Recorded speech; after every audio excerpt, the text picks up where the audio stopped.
Today, we're diving into the latest rumors swirling around the Samsung Galaxy S25 Ultra. This year's flagship promises to be a powerhouse, but with some interesting choices by Samsung. Let's dive into the nitty-gritty. Samsung is on a mission to create the ultimate performance phone with the S25 Ultra. The mighty Snapdragon 8 Gen 4 chipset promises to rip through tasks and deliver silky smooth performance. Here's the curveball. Rumors suggest Samsung is prioritizing the S25 Ultra's sleek design similar to the S24 Ultra. This means we might not see a significant increase in battery size to accommodate the new chip's power demands.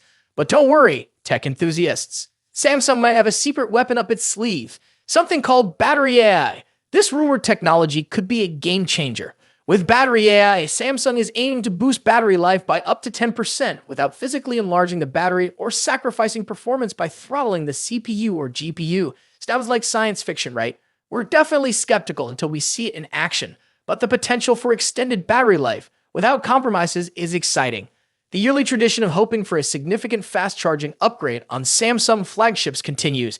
Disappointingly, the S25 series might be stuck in the slow lane again, potentially sticking with the current 45-watt charging standard. There's always a chance things could change, but don't hold your breath for a revolutionary leap in charging speeds this time around.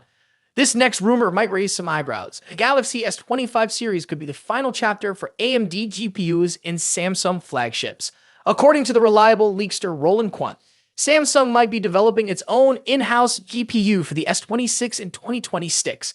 The reasoning behind this shift: the collaboration with AMD hasn't quite delivered the earth-shattering GPU performance that many, including ourselves, were hoping for. Qualcomm's Adreno graphics currently reigns supreme. This upcoming flagships. The S25 Ultra promises raw power in a sleek package, while the Tab S10 Ultra hints at a desktop experience on the go. The battery AI tech is an intriguing concept. We'll have to wait and see if it translates to real-world benefits. Farewell, AMD GPUs. Hello, Samsung's own innovation. Only time will tell. Are you excited about the possibility of Samsung-made GPUs? Let me know your thoughts in the comments below. As always, I'll catch you guys in the next one. Peace out.